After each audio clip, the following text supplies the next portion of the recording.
Hello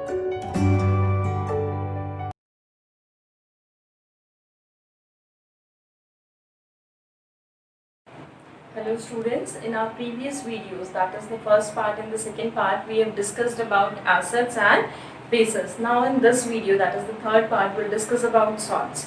So let's start. What basically the salts are? A substance formed by the neutralization of an acid with a base is called salt. We have studied about the neutralization reactions in case of acids also and in case of bases also. So when a neutralization reaction occurs, so the product form is your salt. That is, when an acid reacts with a base, then salt is formed. Let's consider one example. If a base, here base is your sodium hydroxide, acid is your hydrochloric acid. When a base and an acid react, so they will form a salt, and salt here is your sodium chloride, plus water is also formed as a byproduct. Now one thing, that when an acid reacts with the base, so salt is formed. Now the name of the salt, how will call its name? Now this is your sodium chloride. So the first part of the salt, it comprises its name from the name of a base, and second part, its name is given from that of acid. Now next is your calcium hydroxide when it reacts with sulfuric acid. So calcium sulfate and water are formed. Again, calcium is obtained from base and sulfate is obtained from acid. Now next is these are the few examples of your salts. Rest of the salts we'll discuss in detail in the same chapter. Now next is the properties of salts. The very first property, that the salts are mostly in solid form. Second one, they have high melting and boiling point. Third one, usually soluble in water. Usually the salt that is soluble in water. Next, the salt solution, it conducts electricity. We know that acids also conduct electricity, bases also conduct electricity. So the salt, which is formed by the reaction of acid and base, that also conducts electricity. And salts are ionic compounds. Ionic compound means they comprise of positive ion also and negative ion also. If you will consider the case of sodium chloride, so the sodium is the positive ion and chlorine is your negative ion, because of which salts are your ionic compounds. Next is the classification of salt. We can classify salts on two bases. One on the basis of the chemical formula, that is the general classification of your salts, and second is the classification based on the pH value of your salt solution. So first let's consider the classification of salt on the basis of chemical formula. The very first is your normal salt. Normal salt is a salt which does not contain any ionizable hydrogen atom and hydroxyl group. We know that acid, it contains H positive ion, and base, it contains OH negative ion.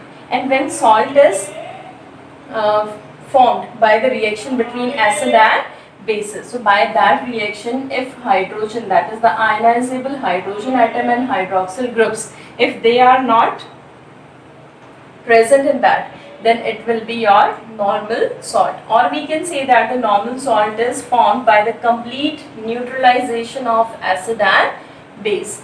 For example, sodium chloride, potassium chloride, sodium nitrate, they all are the example of your salts. That is your normal salts. Next one is your acidic salt. Acidic salts are the salts that are formed by the partial neutralization. That means the acidic salts, they are formed by the partial neutralization of acidic salt by the base. The partial neutralization of acid by the base. That means it contains some replaceable hydrogen atoms in it. Example is your sodium hydrogen sulfate. Next is your sodium hydrogen carbonate. So these are some examples.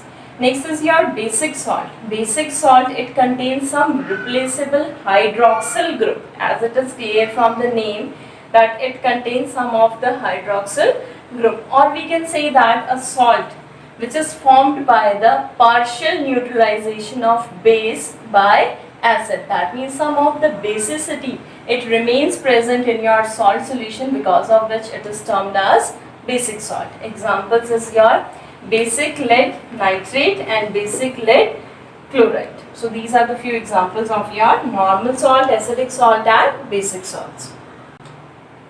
Next is classification of salt on the basis of pH value. So if a salt is there that is made from strong acid and strong base, this is the first classification, that salt of a strong acid and strong base. If a strong acid and a strong base will react, so always the solution will be neutral, and we all know that the neutral solution is having pH value which is equal to 7. Now the example of neutral solution is your sodium chloride. Next is your potassium sulfate and potassium nitrate, etc. Number of examples we can have. Let's consider one thing. NaCl, this is formed by the reaction between this base, that is sodium hydroxide, which is a strong base, and hydrochloric acid, which is again the strong acid. So when a strong base and a strong acid reacts, so then sodium chloride is formed. In the similar way, when potassium hydroxide and sulfuric acid, they react, at that time potassium sulfate is formed. Here also the potassium hydroxide and nitric acid, when they react, at that time potassium nitrate is formed. Next is the salt of a strong acid and a weak base. Now when a strong acid and a weak base, when they will react, at that time the solution will be somewhat acidic. So if a solution is acidic solution, then its pH value, we all know that the acids have a pH value which is less than 7. So in this case the pH value will be less than 7. The example is your ammonium chloride, ammonium sulfate. So let's consider the case of ammonium chloride. When ammonium hydroxide, when it reacts with hydrochloric acid, this ammonium hydroxide is a weak base and this is a strong acid. When they react, at that time the ammonium chloride and water are formed. Next one is the salt of a weak acid and a strong base. That means when a weak acid and a strong base, when they will react, at that time the salt solution will be basic, or we can say it will be alkaline solution. Now we know that for a basic solution the pH value must be greater than 7. So for such type of salt the pH value will be greater than 7. The example is your sodium carbonate or sodium acetate. Now let's consider the case of sodium carbonate. When sodium hydroxide, we know that sodium hydroxide is a strong base. When it reacts with, this is a weak acid, that is your carbonic acid, which is a weak acid. When it reacts with the weak acid, at that time your sodium carbonate is formed. So this was about the classification of salts. Next we'll discuss some of the common salts in detail. Now the very first salt is your sodium chloride. The common name for the sodium chloride is your common salt, or we can say it as table salt also. The salt that we are using at our home, that is your sodium chloride. And the chemical formula is your NaCl. Now how NaCl will be formed, it will be prepared in lab. So this reaction basically shows the laboratory method of the preparation of your common salt. Sodium hydroxide, when it reacts with hydrochloric acid, then sodium chloride and water are formed. But the sodium chloride is in the form of aqueous solution. Now if this, now we have to heat up this thing. We have to heat up this aqueous solution of sodium chloride so that the water could be evaporated and the product which is left behind, that is your sodium chloride, which is your common salt. Now this was about the laboratory method, but we are naturally also common salt is found in large quantities. Now how the salt is obtained? Salt could be obtained from two methods, either from the seawater or second from the underground deposit. If we talk about the seawater, so seawater contains large amount of salts in it. Now how will extract this sodium chloride salt from this seawater? Now what we'll do, will basically trap seawater in the large shallow pools, and that sea water which is contained in the shallow pool, that is evaporated. The water from that pool is evaporated by the effect of sun's heat. Now water gets evaporated, the left behind product is your salt along with some of the impurities. Then that is further purified to get your sodium chloride. Second method is from the underground deposits. Basically the large crystals of sodium chloride are found in your earth's crust. So that is known as your rock salt. This rock salt is basically brown in color because of the impurities present in it. Now how we can extract this rock salt from the underground deposits? By using the same method, that is the mining method, as we are doing in case of coal. It is assumed that this rock salt is basically formed by the evaporation of large seas which have evaporated thousands of years ago. This was the this history of this rock salt, that from where it is present in your earth's crust. Next is your uses, that what all are the uses of your sodium chloride. The very first use, it is used as a raw material. Now this could be used as a raw material in making number of chemicals, for example caustic soda, washing soda, in that we use sodium chloride as the raw material. Then it is used in cooking food. The salt that we are using at our home in our kitchen, that is your sodium chloride, so we are using it for the cooking purpose. Next, it is used as a preservative. We are using it as a preservative in your pickles and for curing meat and fish, etc. Next is, it is used to melt ice. When ice gets collected on the roads, then that ice is melted using your salt. Next is, it is used in the manufacture of soaps. So this was about your sodium chloride. Next is your sodium hydroxide. Now the common name for the sodium hydroxide salt is your caustic soda, and the chemical formula is your NaOH, that is sodium hydroxide. Now the sodium hydroxide, it is prepared in the labs by the electrolysis of your concentrated sodium chlorine solution. This concentrated aqueous solution of sodium chloride is known as brine here. Now, when this concentrated solution of sodium chloride, when its electrolysis occurs, at that time sodium hydroxide, chlorine and hydrogen gas, they are formed. Now, during this process of electrolysis, chlorine will be obtained at anode, hydrogen will be obtained at cathode, and sodium hydroxide, that is the caustic soda, it is formed near the cathode. Because of these products, this process is known as your chloralkali process, because this is the chlorine, from chlorine we get the name chlor, and this is a base, that is an alkali, so this is the name, that is chloralkali process.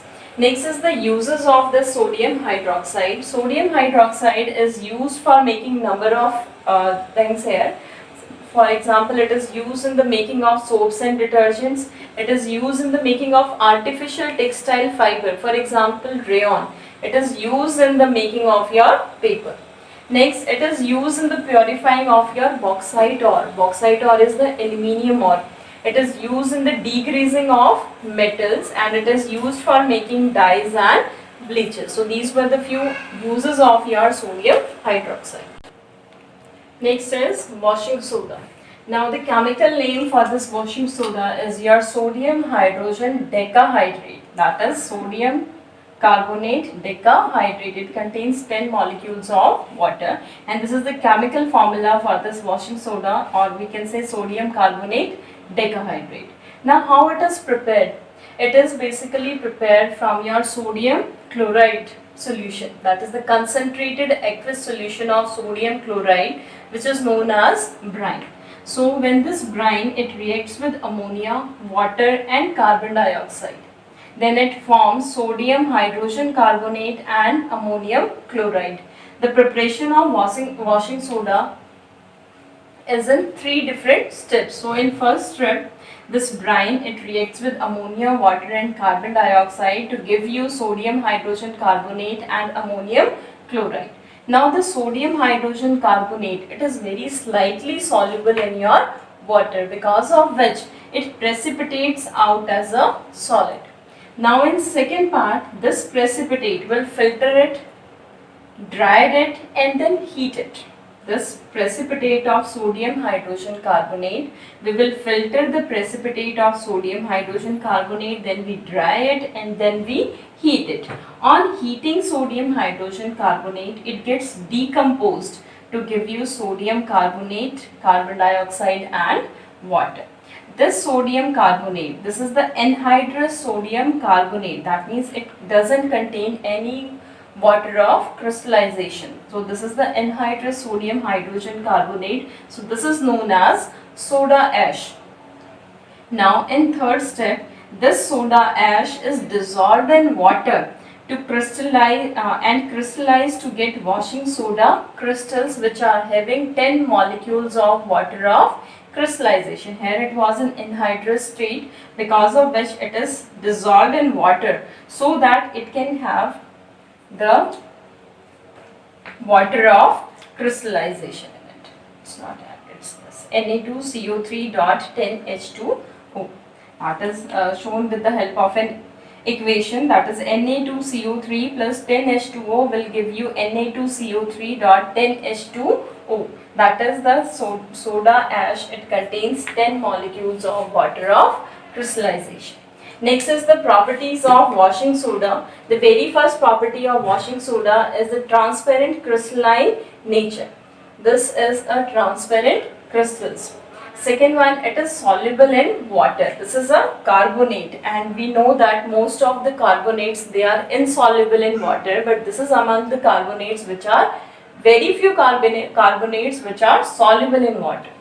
Next is solution of washing soda is alkaline in nature. This is somewhat alkaline in nature. At the time when I have explained about the indicators, at that time we have studied about turmeric, that if a curry falls on your leaves, on your clothes, and if you wash them, then what will happen? It appears to be pink. Why? Because your soaps and detergents, they are basic. So that is shown here that it is somewhat alkaline in nature because it is used to prepare your soaps and detergents. Next is it is used to prepare your detergents because of its cleansing property. Cleansing property means it removes dirt and grease from the dirty clothes. Now how it will remove that dirt and grease? Basically this washing soda, it attacks your dirt and grease to form water soluble products, and then those products, they rinse away with the water.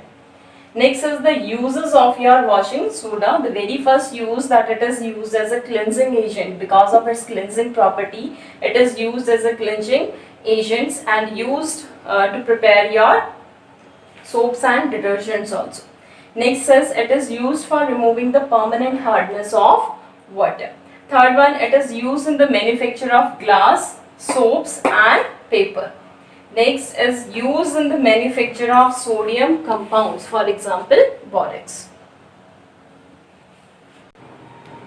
Next is baking soda.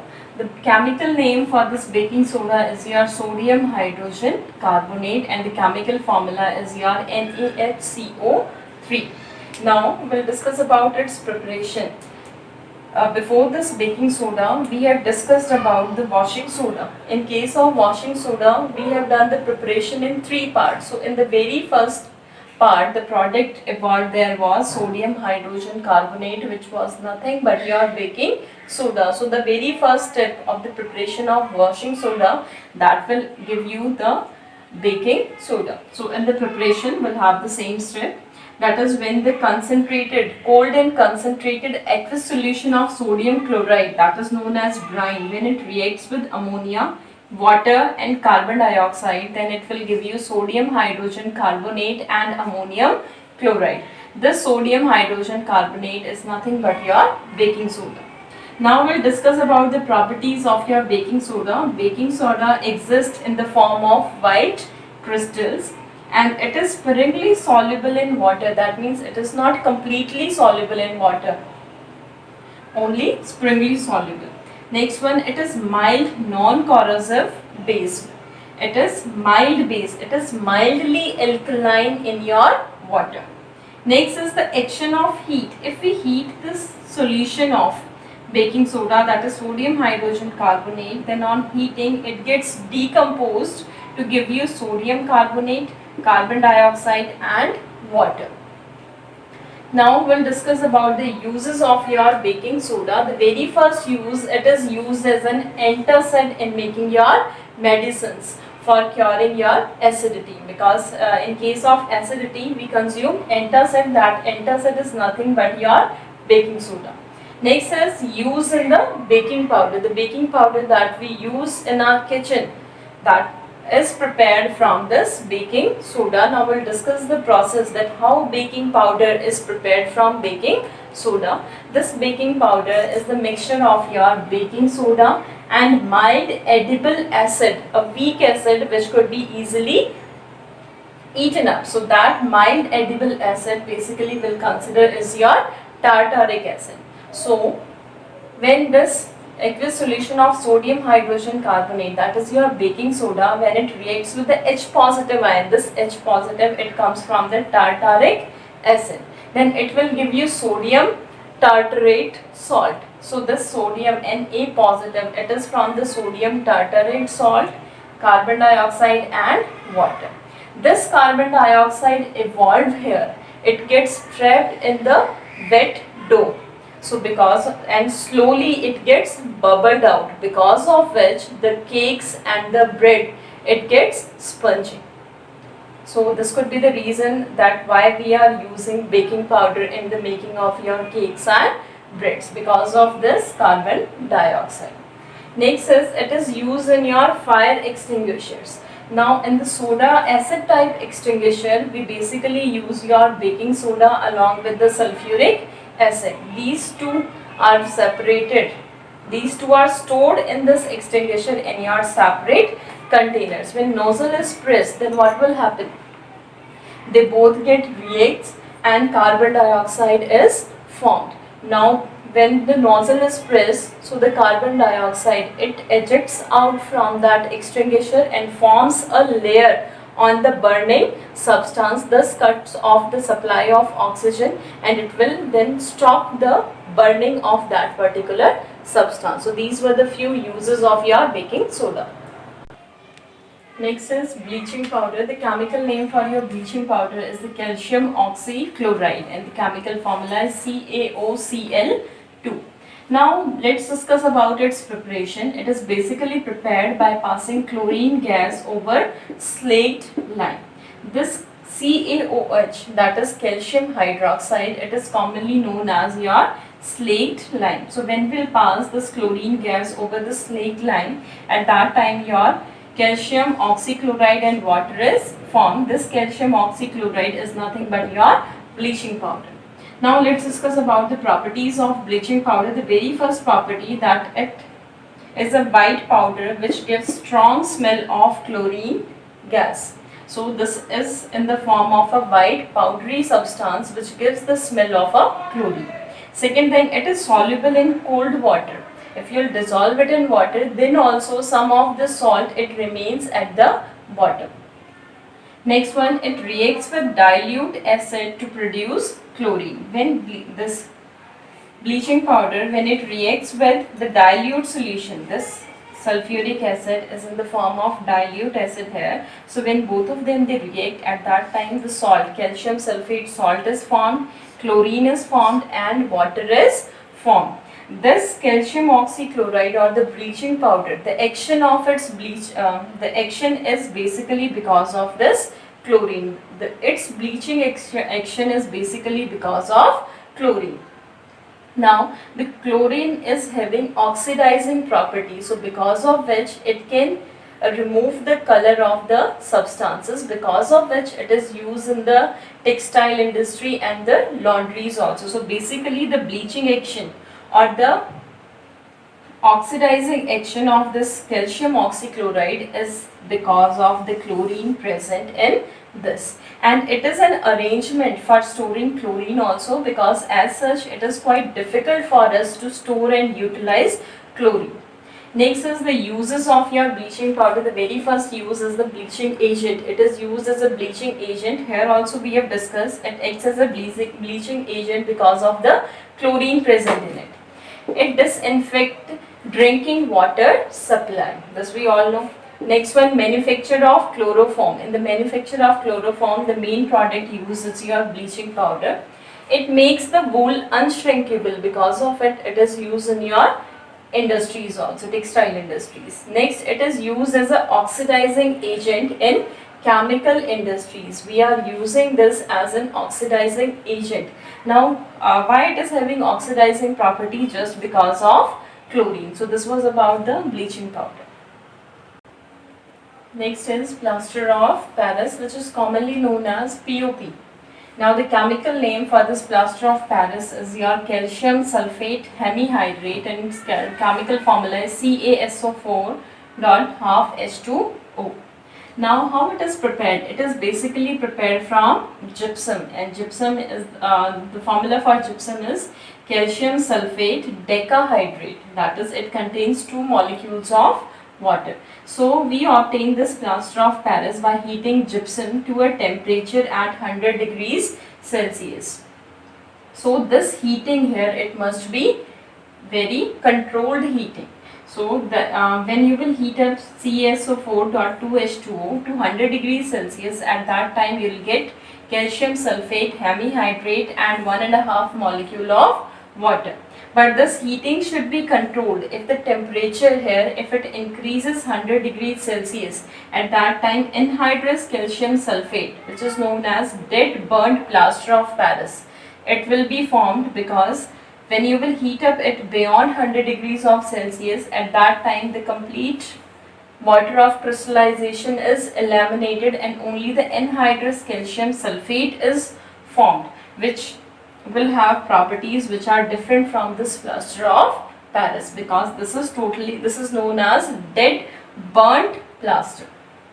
Now the properties of this plaster of Paris, the very first property, that it is a white powder, that it is a substance which is white powdered form. Next one, it set into hard mass on wetting with the water. This is the main property because of which POP found its number of uses. When we wet it with water, at that time it set into a hard mass. So because of this reason, it is stored in moisture proof containers. Otherwise it will trap the moisture from the air and set up into a hard mass. Next is the uses of this plaster of Paris. The very first use, that it is used in hospitals for setting fractured bones. Next one, it is used for making toys, decorative material, cosmetics or cheap ornaments. Even the blackboard chalk that we are using, that is also made of POP. Next, it is used as a fireproofing material, and it is used in the construction industry for making the surface smooth before painting. One more use we can have, we can use it in your chemistry lab for sealing the air gaps in your apparatus. So these were the few uses of your plaster of Paris. Now in case of plaster of Paris, one thing I have not informed you, that when here we have mentioned that CaSO4.2H2O, it is not possible that CaSO4 will have half molecule of water. It is not possible. It means that 2 molecules of calcium sulfate, they will share a single molecule of water. So it indicates that each molecule of calcium sulfate, it will have half molecule of water. It means that 2 molecules of this will share a single molecule of water. So it could be represented like this. Now next topic is the water of crystallization. So what basically the water of crystallization is, we have seen number of salts which contain some of the water molecule as the essential part of their crystal structure. So that water molecule is known as the water of crystallization, or we can say that the water molecule which forms the part of the structure of a crystal of a salt, which is known as the water of crystallization. For example, here we have talked about gypsum. Gypsum is represented as the calcium sulfate dihydrate. So this 2 molecules of water here, they represents the water of crystallization.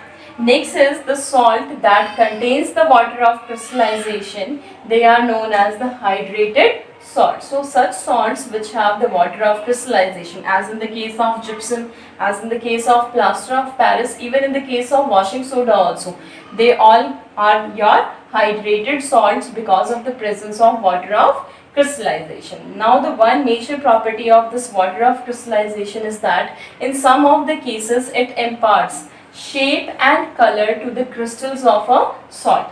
If we consider the crystals of copper sulfate pentahydrate, it indicates that crystals of copper sulfate, they contains 5 molecules of water and it is in blue in color because of these water molecules. Next is your iron sulfate that contains 7 molecules of water and it is green in color. This green color is because of the water of crystallization here.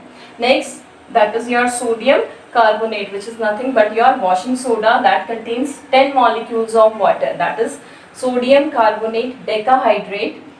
So it is white in color because of the presence of 10 molecules of water. So this was about the water of crystallization. One more thing, what will be the action of heat on this water of crystallization? As we have discussed here, when we heat it above 100 degrees Celsius, at that time the water of crystallization, it get eliminated. So this happens in case of all the hydrated salts.